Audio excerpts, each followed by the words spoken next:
Vous êtes-vous déjà demandé comment les couleurs autour de vous, celles que vous voyez tous les jours, peuvent réellement affecter votre humeur, votre énergie, votre quotidien, quoi.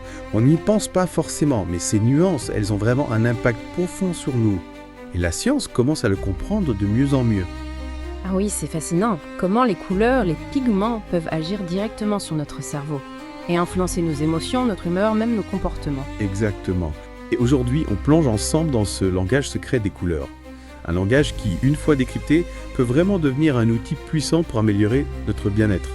On a fait nos recherches pour ce deep dive. On a des études scientifiques super intéressantes, comme celle de Genosket et Moore, parue en 2025. Ou encore l'étude transnationale de Burfeld-Twistel et son équipe en 2020. Ah oui, celle-là. Exactement.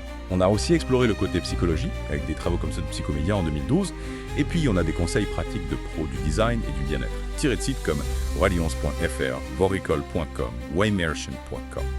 On va même parler des variations culturelles, comment on perçoit les couleurs différemment selon les cultures, et comment ça s'applique dans des domaines comme la mode, avec le concept du dopamine dressing. Waouh, on a un beau programme, Nelly. Un vrai arc-en-ciel de connaissances. Tout à fait.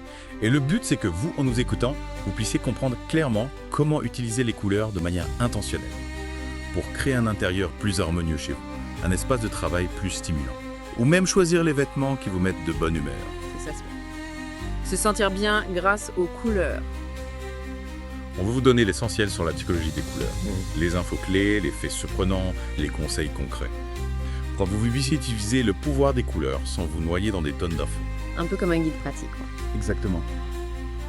Et pour bien démarrer, il faut comprendre un truc essentiel.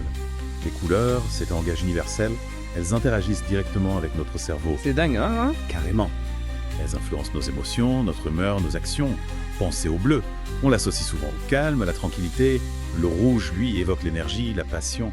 Et le vert, la nature, la sérénité. C'est vrai, on ressent tout ça, plus ou moins. Et c'est pas juste une question de goût personnel. Les neurosciences le prouvent. Les couleurs ont un impact réel sur notre corps. Ah bon, ouais, oui. Elles peuvent modifier notre rythme respiratoire, notre tension artérielle. Waymerchant.com en parlait en 2022. Et ce qui est incroyable, c'est que ces associations, elles sont universelles, en grande partie. Burfeld-Twistel et son équipe l'ont démontré en 2020. C'est fou ça. Oui. Donc, en comprenant ces mécanismes, on peut transformer notre environnement pour qu'il devienne un allié de notre bien-être. Un allié coloré. Exactement. On peut booster notre productivité avec du jaune, comme le suggère voricol.com, ou se détendre avec du vert, qui est aussi associé à la créativité par Psychomédia. Ah oui, c'est vrai.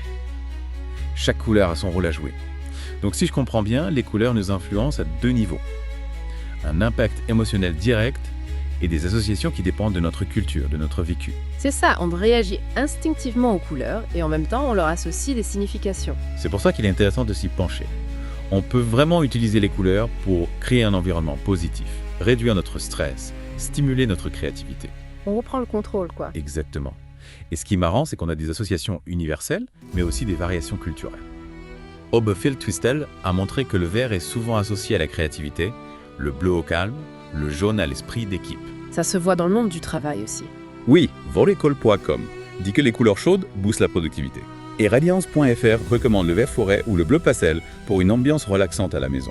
C'est vrai, on retrouve ces couleurs partout. Alors, concrètement, comment ça marche ? Physiologiquement, waymerchant.com explique que le bleu et le vert ralentissent le rythme cardiaque, la respiration, tandis que le rouge et l'orange augmentent l'adrénaline. Le rouge, on le voit tout de suite, ça nous met en alerte. Exactement. Et psychologiquement, Science Daily rappelle que le rouge peut évoquer l'urgence, la passion, la confiance. Tout dépend de notre culture, de notre expérience personnelle. C'est ça, on a tous notre propre rapport aux couleurs. Et ça se traduit par des applications concrètes. Imaginez une chambre bleu marine pour mieux dormir, comme le conseil radiance.fr, ou des touches de jaune et de vert au bureau pour booster la créativité, comme le propose voricol.com. J'adore l'idée. Moi aussi. Et Genosket est mort, en 2025, disait que 80% des marques utilisent la science des couleurs pour nous influencer. Alors pourquoi ne pas l'utiliser pour notre bien-être ? Excellente question. Tu devrais tous faire d'or. Carrément. Bon, parlons un peu du bleu et du vert. Ce sont les couleurs du calme, de l'équilibre, des antidotes naturels au stress. Les couleurs zap.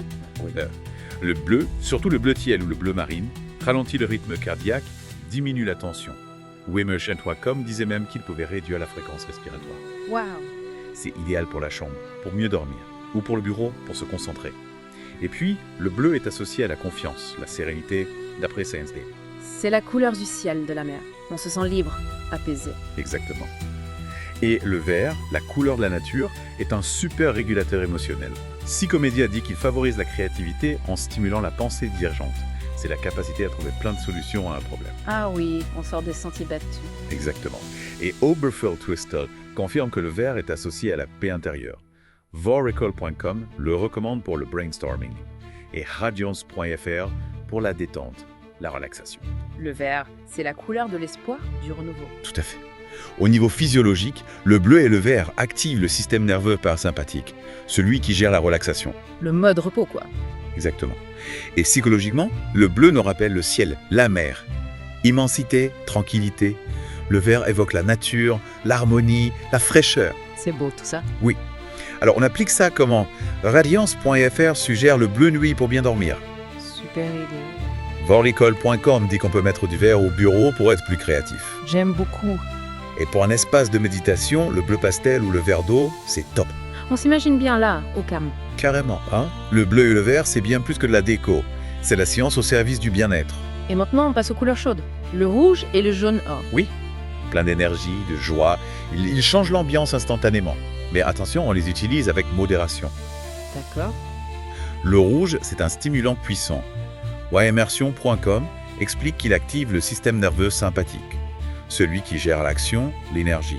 Il augmente l'adrénaline, le rythme cardiaque. On se sent prêt à tout. C'est ça. Il est parfait pour les espaces conviviaux, les salles à manger, les magasins, ou comme couleur d'accent dans un bureau créatif. Mais attention à ne pas en abuser. Science Daily dit que le rouge peut créer du stress, de la tension. Oui, trop de rouge, ça peut être oppressant. Exactement. Et le jaune, c'est notre dose de soleil. Il stimule la production de sérotonine, l'hormone du bonheur. Il favorise l'optimisme, la créativité. Voricol.com dit qu'il booste la productivité au travail, surtout en équipe. Et Radiance.fr le recommande en version pâle ou dorée pour illuminer les pièces sombres sans être agressif. Le jaune, c'est la couleur de la lumière, de la joie. Tout à fait. Physiologiquement, le rouge accélère le rythme cardiaque, d'après Wimerson.com. Et Voricol.com dit que le jaune active les zones du cerveau liées à la créativité. Psychologiquement, le rouge évoque la passion, le danger, d'après Oberfeld Twistel. Et le jaune, la lumière naturelle, la joie, l'énergie. On comprend mieux pourquoi on les aime. Donc le rouge, on l'utilise par petites touches. Dans la cuisine, l'entrée, pour un coup de boost. Mais pas dans la chambre, pour se détendre. C'est logique. Et le jaune, c'est top pour un bureau à domicile ou une salle de jeu. Mais en version douce, crème ou A, pour ne pas surstimuler. D'accord. Le rouge et le jaune, ce sont des outils puissants. Le rouge dynamise, le jaune illumine. Mais il faut trouver le bon équilibre. Un peu comme tout, finalement. C'est ça. Bon, parlons des variations culturelles. C'est fascinant de voir comment les couleurs sont perçues différemment selon les cultures. Ah oui, on n'a pas tous les mêmes références. L'étude d'Oberfeld Twistel en 2020, relayée par Science Daily, montre que certaines couleurs évoquent des émotions similaires partout. Le rouge, par exemple, c'est la passion, l'urgence. Le bleu, la sérénité. On dirait qu'il y a un langage universel des couleurs, quand même. Oui, Chenus qui était mort le confirme en 2025. Mais à côté de ça, il y a des différences étonnantes. Le blanc, par exemple. Dans les cultures occidentales, c'est la pureté, l'innocence. On le voit au mariage. Mais en Asie, c'est la couleur du deuil d'après Radiance.fr. C'est vrai. C'est important de le savoir quand on voyageait. Carrément. Le noir aussi. En Europe, c'est chic et élégant. En Afrique subsaharienne, ça peut représenter le pouvoir. Et dans d'autres cultures, c'est la couleur du deuil. C'est fou, comme une couleur peut avoir des significations opposées. Et le jaunet, en Amérique du Nord, c'est la joie, l'optimisme. Mais en France, ça peut évoquer la trahison. Et en Chine, c'est la prospérité, le bonheur. On se rend compte qu'il faut vraiment connaître les codes culturels. Oui. Ces différences, elles s'expliquent par l'histoire, la religion, l'environnement. Dans les cultures où il y a peu d'eau et de végétation, le vert symbolise l'espoir. En Europe, c'est plutôt la nature, la santé, d'après Psychomédia. C'est logique. Donc, si je résume, on a des réactions physiologiques aux couleurs, comme l'augmentation du rythme cardiaque avec le rouge, qui sont universelles. On est programmé pour ça. Ouais, exactement. Yeah.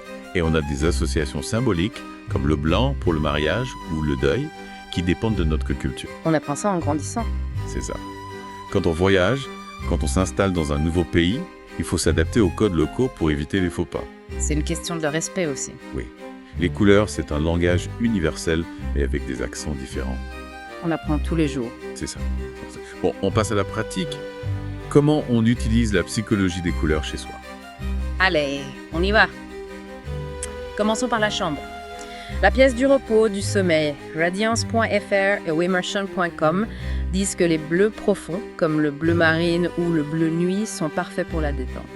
Le bleu nuit, ça fait penser à la nuit étoilée. C'est ça. Et les verts apaisants aussi, comme le vert forêt ou le vert menthe. Ils ralentissent le rythme cardiaque, créent une ambiance de calme. Wemerson.com dit même que le bleu nuit stimule la production de mélatonine, l'hormone du sommeil. Génial! On évite les couleurs vives dans la chambre, comme le rouge ou l'orange. Ça pourrait nous empêcher de dormir. Bien sûr. Passons au salon à la pièce de vie, des moments conviviaux.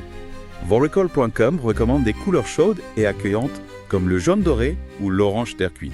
J'adore ces couleurs. Moi aussi. Elles créent une ambiance chaleureuse, stimulent les interactions sociales. Elles favorisent la production de sérotonine, l'hormone du bonheur. Parfait pour les moments en famille ou entre amis. C'est vrai. Et Psychomédia recommande le jaune pâle pour les pièces sombres. Ça illumine sans être agressif. C'est une bonne idée. Et la cuisine. Ah, la cuisine! On dit que certaines couleurs donnent faim. Le rouge, par exemple. Ah bon. Oui, Wemerson.com explique qu'il stimule l'appétit et crée une ambiance conviviale. Il augmente l'adrénaline, donc on est plus dynamique, plus joyeux. Parfait pour les repas festifs. Mais on l'utilise par touche, avec des accessoires ou une crédence rouge, par exemple. Pas trop de rouge, donc. C'est ça. Sinon, ça devient trop stimulant. D'accord. Pour résumer, le bleu et le vert, c'est le calme. Le rouge et l'orange, l'énergie. On a compris. Et le rouge, c'est associé à la nourriture dans beaucoup de cultures, d'après Oberfeld-Twistel. C'est vrai, on le retrouve souvent dans les restaurants. Exactement. Et pour le bureau à domicile, la salle de bain. Bonne question. Psychomédia dit que le vert stimule la créativité au bureau. Radiance.fr recommande le bleu pour la concentration. C'est intéressant. Et pour la salle de bain, on privilégie les couleurs neutres et claires, comme le blanc ou le beige. C'est propre, frais. On peut ajouter des touches de bleu pour renforcer l'effet fraîcheur. En gros, il faut choisir les couleurs en fonction de la pièce et de l'ambiance qu'on veut créer. C'est logique. Et on adapte tout ça à nos goûts, à notre culture. Bien sûr. Et chacun a son style à vêter. Parlons du bureau maintenant. L'environnement de travail, ça influence notre productivité, notre bien-être. Ah oui, carrément. Voricol.com dit que le bleu, c'est la couleur de la concentration. Il favorise la clarté mentale, la persévérance. Il peut même augmenter la productivité de 15% en réduisant les distractions. Waouh, c'est énorme. Wemerson.com dit qu'il a un effet apaisant sur la respiration, la tension. C'est top pour les bureaux individuels, les espaces de réflexion. On s'imagine bien concentré ou calme. Exactement. Et le vert, c'est l'antiphatique, idéal pour les longues journées de travail. Psychomédia dit qu'il stimule la créativité et la pensée divergente. On trouve des solutions originales. C'est ça. Et Wemerson.com ajoute qu'il évoque la nature, la sérénité. C'est parfait pour les salles de réunion, les espaces collaboratifs. On se sent bien, on est inspiré. Et Wemerson.com dit que le jaune dynamise l'esprit, favorise l'innovation. Le jaune, ça donne envie de bouger. C'est ça. Il stimule la production de sérotonine. Mais on l'utilise avec parcimonie au bureau. D'accord. Il est parfait pour le brainstorming, les ateliers créatifs. Là où il faut de l'énergie, des idées. Exactement. Par contre, on évite le ton dans le gris au bureau. Ah bon. Vopocol.com dit que ça peut être monotone, démotivé. Oui, on a besoin de couleurs. C'est ça. On ajoute des touches de couleurs vives pour dynamiser l'espace. Ok. Pourquoi ces couleurs fonctionnent au bureau? Physiologiquement, le bleu et le vert nous relaxent. Le jaune nous donne de l'énergie. On l'a déjà dit. Et psychologiquement, Oberfeld-Twistel confirme qu'on les associe à des émotions positives et productives. C'est cohérent. Concrètement, on peut peindre les bureaux individuels en bleu pastel, ajouter des plantes vertes. Dans les espaces collaboratifs, on met du mobilier jaune ou vert. J'adore l'idée d'eau. Et pour l'éclairage, une lumière bleutée le matin pour se réveiller, et une lumière chaude le soir pour se détendre. C'est malin. Un bureau bien pensé en termes de couleurs, c'est un bureau plus performant. Mais on adapte tout ça à sa culture d'entreprise, à ses goûts personnels, bien sûr, par les espaces de soins. Maintenant, hôpitaux, cabinets médicaux, salles de thérapie. Ah oui, c'est important. Il faut des couleurs apaisantes, rassurantes.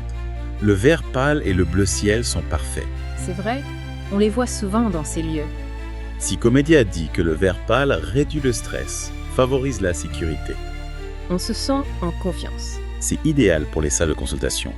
Et le bleu ciel, il abaisse la tension, le rythme cardiaque. On se détend. C'est parfait pour les chambres de repos, les couloirs. On peut ajouter du rose pâle ou de la lavande pour une touche de douceur. C'est mignon donc. Radiance.fr dit que ces couleurs apaisent l'anxiété. Elles sont parfaites pour les espaces enfants, les personnes en convalescence. On se sent bien entouré de ces couleurs. Pourquoi ces couleurs fonctionnent dans les lieux de soins? Physiologiquement, elles nous détendent. C'est le émotionnel. Et psychologiquement, elles évoquent le calme, la sérénité. C'est rassurant. Concrètement, on peut peindre les salles d'attente en bleu ciel ou vert pâle. Mettre des rideaux rose pâle dans les chambres de soins. J'aime beaucoup. Ajouter des touches de vert dans les espaces de thérapie pour stimuler l'espoir. On évite le rouge, l'orange, le gris. Trop stimulant ou trop froid. Science Daily dit qu'une ambiance zen avec des couleurs douces et de la lumière naturelle favorise la guérison émotionnelle. C'est logique, Harry. On termine avec une tendance récente, le dopamine dressing. Vous connaissez? Oui. S'habiller avec des couleurs vives pour se sentir bien. C'est ça. Ça a explosé au début des années 2020. L'idée, c'est d'utiliser les couleurs pour influencer notre humeur positivement. On se booste au moral grâce aux vêtements à mode. Le lien avec la dopamine est encore débattu par les scientifiques. Mais wimachan.com dit que les couleurs qu'on aime activent des émotions positives. C'est déjà ça. Viens sous-textoniser. Des études ont montré que les couleurs déclenchent des réactions psychologiques. Le jaune, l'orange vif, donnent de l'énergie et de la joie. Le dopamine dressing, c'est s'occuper de son bien-être, s'exprimer à travers les couleurs. On applique ça comme un pot. Voricol.com dit que le jaune booste l'optimisme. Radiance.fr dit que le bleu ciel ou la lavande apaise. Oberfeld Twistel dit que le rouge donne confiance en soi. Mais attention aux nuances culturelles. Le blanc, par exemple, c'est la pureté en Occident, le deuil en Asie. Oui, on l'a dit ça. Il faut choisir des couleurs qui nous plaisent vraiment, qui nous font du bien. C'est ça. Et même si le lien avec la dopamine est incertain, l'effet des couleurs sur notre humeur est réel. Elles évoquent des souvenirs, des symboles. Le vert, la nature. C'est vrai, Et porter une couleur qu'on aime, ça booste la confiance en soi. on se sent bien dans sa peau. Le dopamine dressing, c'est utiliser la couleur comme allié du bien-être. On essaie ça vraiment. Carrément. Pour aller plus loin, il faut tester et personnaliser sa palette de couleurs. La science donne des pistes, mais l'impact des couleurs est subjectif. On n'est pas tous sensibles aux mêmes couleurs. OneMersion.com dit que notre attirance pour une couleur peut refléter nos besoins, nos envies. Le vert, la stabilité. Le jaune, la légèreté. C'est intéressant, non? Comment on teste les couleurs? On commence par des petites choses. On ajoute des accessoires de la couleur qu'on veut tester chez soi, des coussins, des cadres. On observe comment on se sent. On prend des notes au fait. Radiance.fr conseille de tenir un journal émotionnel. On note nos réactions aux couleurs. On analyse. TheRecall.com dit qu'on peut adapter les couleurs aux saisons. Des couleurs chaudes en hiver, des couleurs fraîches en été. C'est une bonne idée. Il faut éviter de suivre les modes avec les mains, de ne pas tenir compte des significations culturelles. Bien sûr. L'outil le plus important, c'est notre intuition. On s'écouterait. John Osket et Moore disent que les couleurs parlent un langage émotionnel subjectif. Si le rouge vous stresse, n'essayez pas de vous motiver avec. On se fait confiance. En pratique, on teste une couleur pendant quelques jours, on note nos émotions.